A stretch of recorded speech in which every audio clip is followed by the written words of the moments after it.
Baseball in April and Other Stories by Gary Soto. Baseball in April. The night before Michael and Jesse were to try out for the Little League team for the third year in a row, the two brothers sat in their bedroom listening to the radio, pounding their fists into their gloves and talking about how they would bend to pick up grounders or wave off another player and make the pop-up catch. "This is the year," Michael said with the confidence of an older brother. He pretended to scoop up the ball and throw out a man racing to first. He pounded his glove, looked at Jesse, and asked, "How'd you like that?" When they reached Romaine Playground the next day, there were 100 kids divided into lines by age group. 9, 10, and 11. Michael and Jesse stood in line, gloves hanging limp from their hands, and waited to have a large paper number pinned to their backs so that the field coaches would know who they were. Jesse chewed his palm as he moved up the line. When his number was called, he ran out onto the field to the sound of his black sneakers smacking against the clay. He looked at the kids still in line, then at Michael, who yelled, "You can do it!" The first grounder, a three bouncer, spun off his glove into center field. Another grounder cracked off the bat, and he scooped it up, but the ball rolled off his glove. Jesse stared at it before he picked it up and hurled it to the first base. The next one he managed to pick up cleanly, but his throw made the first baseman leap into the air with an exaggerated grunt that made him look good. 3 more balls were hit to Jesse, and he came up with 1. His number flapped like a broken wing as he ran off the field to sit in the bleachers and wait for Michael to trot onto the field. Michael raced after the first grounder and threw it on the run. On the next grounder, he lowered himself to one knee and threw nonchalantly to first. As his number, a crooked 17, flapped on his back, he saw a coach make a mark on his clipboard. Michael lunged at the next hit but missed, and it skidded into center field. He shaded his eyes after the next hit, a high pop-up, and when the ball came down, he was there to slap it into his glove. His mouth grew fat from trying to hold back a smile. The coach made another mark on his clipboard. When the next number was called, Michael jogged off the field with his head held high. He sat next to his brother, but dark and serious as they watched the other boys trot on and off the field. Finally, the coaches told them to return after lunch for batting tryouts. Michael and Jesse ran home to eat a sandwich and talk about what to expect in the afternoon. "Don't be scared," Michael said with his mouth full of ham sandwich, though he knew Jesse's batting was no good. He showed him how to stand. He spread his legs, worked his left foot into the carpet as if he were putting out a cigarette, and glared at where the ball would come from. 20 feet in front of him near the kitchen table, he swung an invisible bat, choked up on the handle, and swung again. He turned to his younger brother. "Got it?" Jesse said he thought he did, and imitated Michael's swing until Michael said, "Yeah, you got it." Jesse felt proud walking to the playground because the smaller kids were in awe of the paper number on his back. It was as if he were a soldier going off to war. "Where are you going?" asked Rosie, sister of Johnny Cerna, the playground bully. She had a large bag of sunflower seeds and spat out a shell. "Tryouts," Jesse said, barely looking at her as he kept stride with Michael. At the diamond, Jesse once again grew nervous. He got into the line of 9-year-olds and waited for his turn at bat. Fathers clung to the fence, giving last-minute instructions to their kids. By the time it was Jesse's turn, he was trembling and trying to catch Michael's eyes for reassurance. He walked to the batter's box, tapped the bat on the plate, something he had seen many times on television, and waited. The first pitch was outside and over his head. The coach laughed. He swung hard at the next pitch, spinning the ball foul. He tapped his bat again, kicked the dirt, and stepped into the batter's box. He swung at a low ball. Then he wound up and sliced the next ball foul to the edge of the infield grass, which surprised him because he didn't know he had the strength to send it that far. Jesse was given 10 pitches and got 3 hits, all of them grounders to the right side. One grounder kicked up into the face of a kid trying to field the ball. The kid tried to hang tough as he trotted off the field, head bowed, but Jesse knew tears were welling up in his eyes. Jesse handed the bat to the next kid and went to sit in the bleachers to wait for the 10-year-olds to bat. He was feeling better than after the morning's fielding tryout because he had gotten 3 hits. He also thought he looked strong standing at the plate, bat high over his shoulder. Michael came up to the plate and hit the first pitch to third base. He sent the next pitch into left field.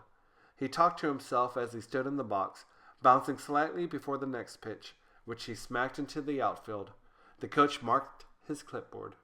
After his 10 hits, he jogged off the field and joined his brother in the bleachers. His mouth was again fat from holding back a smile. Jesse was jealous of his brother's athletic display. He thought to himself, yeah, he'll make the team, and I'll just watch him from the bleachers. He imagined Michael running home with a uniform under his arm while he walked home empty-handed. They watched the other kids come to the plate and whack, foul, chop, slice, dribble, and hook balls all over the field. When a foul ball bounced into the bleachers, Jesse got it. He weighed the ball in his palm like a pound of bologna, and then hurled it back onto the field. An uninterested coach watched it roll by his feet. After it was over, they were told to expect a phone call by the end of the week if they had made the team. By Monday afternoon, they were already anxious for the phone to ring. They slouched in the living room after school and watched Double Dare on TV. Every time Jesse went into the kitchen, he stole a glance at the telephone. Once, when no one was looking, he picked it up to see if it was working and heard a long buzz. By Friday, when it was clear the call would never come, they went outside to the front yard to play catch and practice bunting. I should have made the team, Michael said as he made a stab at Jesse's bunt. Jesse agreed with him. If anyone should have made the team, it should have been his brother. He was the best one there. They hit grounders to each other. A few popped off Jesse's chest, but most disappeared neatly into his glove. Why couldn't I do this last Saturday? He wondered. He grew angry at himself, then sad. They stopped playing and returned inside to watch Double Dare. Michael and Jesse didn't make Little League that year, but Pete, a friend from school, told them about a team of kids from their school that practiced at Hobo Park near downtown. After school, Michael and Jesse raced to the park. They laid their bikes on the grass and took the field. Michael ran to the outfield, and Jesse took second base to practice grounders. "Give me a baby roller," Danny Lopez, the third baseman, called. Jesse sidearmed a roller, which Danny picked up on the third bounce. "Good pickup," Jesse yelled. Danny looked pleased, slapping his glove against his pants as he hustled back to third. Michael practiced catching pop-ups with Billy Reeves until Manuel, the coach, arrived in his pickup. Most of the kids ran to let him know they wanted to play first, to play second, to hit first, to hit third. Michael and Jesse were quiet and stood back from the racket. Manuel pulled off a duffel bag from the back of his pickup and walked over to the palm tree that served as a backstop. He dropped the bag with a grunt, clapped his hands, and told the kids to take the field. The two brothers didn't move. When Pete told the coach that Michael and Jesse wanted to play, Jesse stiffened up and tried to look strong, because he was older and wiser. Michael stood with his arms crossed over his chest. "You guys are in the outfield," the coach shouted before turning to pull a bat and a ball from the bag. Manuel was middle-aged, patient, and fatherly. He bent down on his haunches to talk to the kids, spoke softly, and listened to what they had to say. He cooed "good" when they made catches, even routine ones. The kids knew he was good to them because most of them didn't have fathers, or had fathers who were so beaten from hard work that they'd come home and fall asleep in front of the TV set. The team practiced for 2 weeks before Manuel announced their first game. "Who are we playing?" asked Pete. "The Red Caps," he answered. "West Fresno kids." "What's our name?" 2 kids asked. "The Hobos," the coach said, smiling. In 2 weeks, Jesse had gotten better, but Michael quit the team because he found a girlfriend, a slow walker who hugged her books against her chest while gazing dreamily into Michael's equally dazed face. What fools, Jesse thought as he rode off to practice. Jesse was catcher and winced behind his mask when the batter swung, because he had no chest protector or shin guards. Balls skidded off his arms and chest, but he never let on that they hurt. His batting, however, did not improve, and the team knew he was a sure out.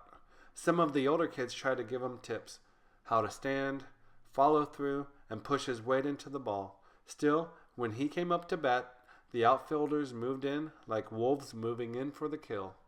Before their first game, some of the team members met early at Hobo Park to talk about how they were going to whip the Red Caps and send them home crying to their mothers.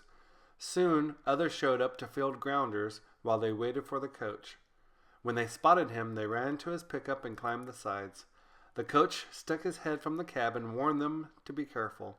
He waited for a few minutes for the slow kids and waited for them to get in the front with him. As the team drove slowly to the west side, the wind running through their hair, they thought they looked pretty neat. When they arrived, they leaped from the pickup and stood by their coach, who waved to the other coach as he hoisted his duffel bag onto his shoulder. Jesse scanned the other team. Most were Mexican like his team, but they had a few blacks. The coach shook hands with the other coach. They talked quietly in Spanish, then roared with laughter and patted each other's shoulder. They turned around and furrowed their brows at the infield, which was muddy from a recent rain. Jesse and Pete warmed up behind the backstop, throwing gently to each other and trying to stay calm. Jesse envied the Redcaps, who seemed bigger and scarier than his team and wore matching t-shirts and caps. His team wore jeans and mismatched t-shirts.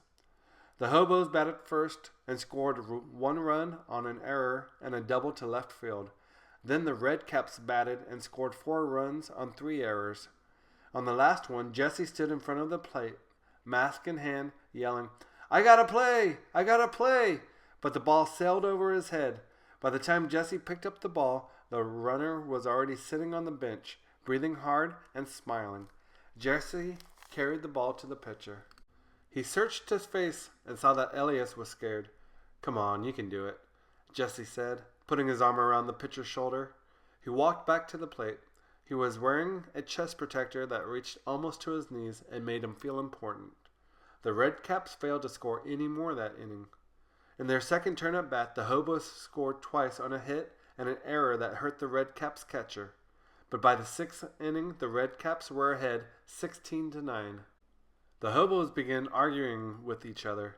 Their play was sloppy, nothing like the cool routines back at their own field. Fly balls to the outfield dropped at the feet of open-mouthed players. Grounders rolled slowly between their legs. Even the pitching stank. "You had to mess up, Mitchell," Danny Lopez shouted at the shortstop. "Well, you didn't get a hit, and I did," the shortstop said, pointing to his chest. From the dugout, the coach told them to be quiet when they started cussing. Jesse came up to bat for the 4th time that afternoon with 2 men on and 2 outs. His teammates moaned because they were sure he was going to strike out or hit a pop-up. To make matters worse, the Redcaps had a new pitcher, and he was throwing hard.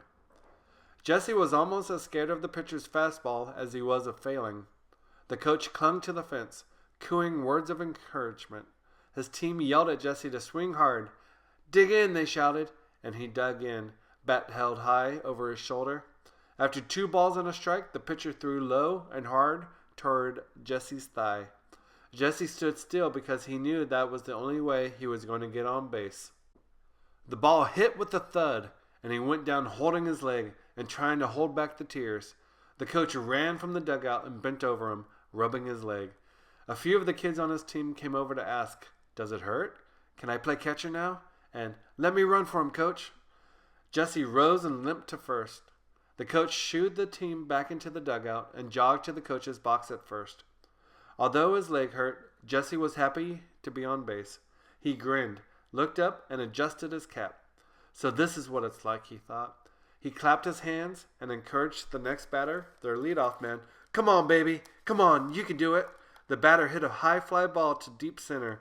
While the outfielder backpedaled and made the catch, Jesse rounded second on his way to third, feeling wonderful to have gotten that far. Hobo Park lost 19-11 and went on to lose against the Redcaps 4 more times that season. The Hobos were stuck in a 2-team league. Jesse played until the league ended. Fewer and fewer of the players came to practice, and the team began using girls to fill in the gaps. One day, Manuel didn't show up with his duffel bag. On that day, it was clear to the 4 boys who remained that the baseball season was over. They threw the ball around, then got on their bikes and rode home. Jesse didn't show up the next day for practice. Instead, he sat in front of the TV watching Superman bend iron bars. He felt guilty, though. He thought that one of the guys might have gone to practice and discovered no one there. If he had, he might have waited on the bench or Restless for something to do, he might have practiced pop-ups by throwing the ball into the air, calling, I got it! I got it! All by himself.